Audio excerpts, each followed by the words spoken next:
ஓம் ஸ்ரீ மகாபெரிவா சரணம். உலகெங்கும் இருக்கும் நமது ஆன்மீக பக்த கோடிகள் அனைவருக்கும் எனது இனிய காலை வணக்கம். அபார கருணா சிந்தும் ஞானதம் சாந்த ரூபினம் ஸ்ரீ சந்திரசேகரேந்த குரும் பிரணமாமி முதான்வகம். ஏன்னா ஒரு சில வார்த்தைகள் சேரும் பொழுது அதோட சக்தி மிக பெரிய சக்தியாக வருகிறதுங்க. அப்படிப்பட்டது தான் இந்த மந்திரங்கள், இந்த வார்த்தைகள் நம்ம ஆன்மீக வாழ்க்கையில் பலவிதமான நல்ல பலன்களை நமக்கு கொடுக்கிறது. ஒரு சில வார்த்தைகள், சிவ அப்படின்னு சொன்னாலே பல பலன்கள் கிடைக்கும். நமசிவாய் அப்படின்னு சொன்னால் அதுக்கு பல பலன்கள் கிடைக்கும். சுவாமியே சரணம் ஐயப்பானா பல பலன்கள் கிடைக்கும். எனக்கு சம்ஸ்கிருதம் தெரியல, தமிழ் தான் தெரியல, தமிழில் நீங்கள் சொன்னாலும் பெரிய பெரிய பலன்கள் கிடைக்கிறதுங்க. அந்த மாதிரி பல பொக்கிஷமான தகவல்களுடன் உங்களை மீண்டும் சந்திக்கிறேன். இன்றைய தினம் நாம் சிந்திக்க இருப்பது, நம்ம இந்த யுகம், அதாவது 4 யுகங்கள் இருக்குது, உங்களுக்கு தெரியும். இப்போ நம்ம வாழ்ந்து கொண்டிருப்பது கலியுகம். கலியுகத்தில் எப்படி நம்ம கடவுளை நம்ம தியானம் பண்ணுறது, கடவுளை எப்படி நம்ம பிரார்த்தனை பண்ணுறது என்று ஒரு வழிமுறை இருக்குது.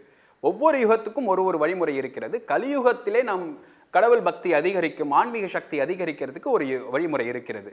அதன் பெயர் தான் நாம ஜபம் அப்படின்னு சொல்லுவாங்க. அதாவது நாம் ஸ்ரீராம ஜெயம் சொல்கிறோம், ராம ராம ராமன் சொல்கிறோம். அது மாதிரி நாம ஜபத்தில் இந்த உலகத்தில் சங்கீதத்தின் மூலமாகவும் நாம ஜபத்தின் மூலமாகவும் தான் கடவுள் நம்பிக்கையை, கடவுள் வழிபாட்டை மேம்படுத்த முடியும்.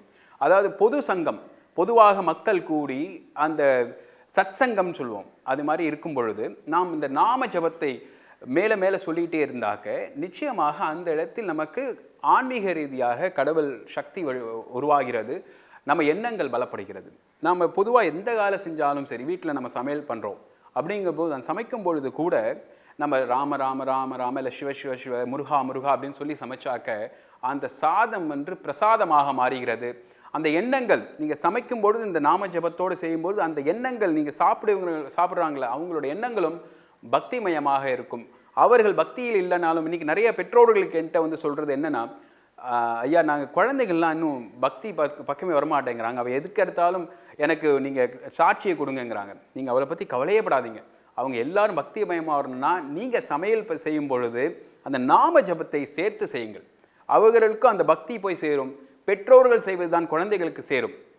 அப்பேற்பட்டது தான் அந்த நாம ஜபத்தின் மகிமை.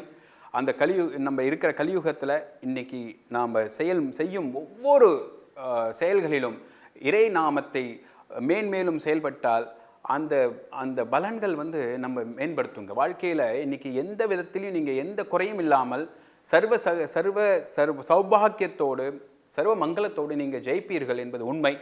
அந்த நாம ஜபத்தை நம்ம எப்படி பண்ணணும் அப்படிங்கிறதான் இன்றைக்கி பார்க்க போகிறோம். இந்த நாம ஜபத்தில் ரொம்ப எளிமையாக பாமர மக்கள் கூட சொல்கிற ஒரு நாம ஜபம் பார்த்தீங்கன்னா, ராம ராம ராம ராம ராம ராம ராம ராம் ராம ராம ராம ராம ராம ராம ராம ராம்.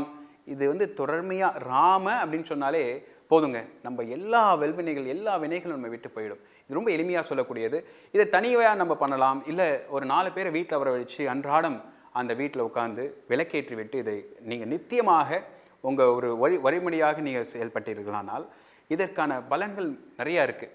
அதில் நம்ம ஆன்மீக ரீதியாக நிறைய விஷயங்கள் பார்த்தோம். இப்போ அறிவியல் ரீதியாக இதில் என்ன ஏற்படுதுன்னா, நீங்கள் பொதுவாக ஒரு மலையில் போய் நீங்கள் கத்துனீங்கன்னு வச்சுங்களேன், உங்கள் அந்த அதிர்வுகள் எல்லா இடத்துலையும் போய் சேரும். அதே மாதிரி நம்ம வீட்டில் நம்ம இந்த நாம ஜபத்தை செய்யும் பொழுது அதன் வைப்ரேஷன் அப்படின்னு சொல்லுவோம், அந்த அதிர்வுகள் நம்மை சுற்றியே இருக்கும்.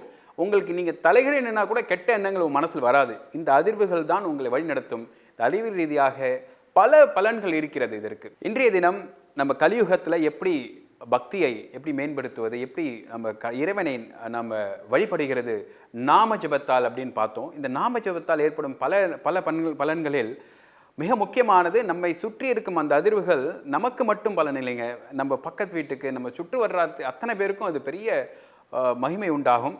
அந்த நாம ஜபம் எல்லார் வீட்டிலையும் ஒலிக்க வேண்டும். அவ்வாறு ஒலிக்கும் பொழுது மனம் எப்போதும் மகிழ்ச்சியுடன் இருக்கும்.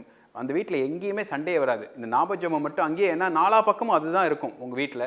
இந்த அதிர்வுகள் தான் இன்றைய வாழ்க்கை, இந்த எண்ணங்கள் தான் உங்களை மேம்படுத்தும். நாம ஜபத்தை நாம் சொல்லும் பொழுது நமக்கு முகத்தில் ஒரு ஒளி உண்டாகும், ஒரு தேஜஸ் உண்டாகும்.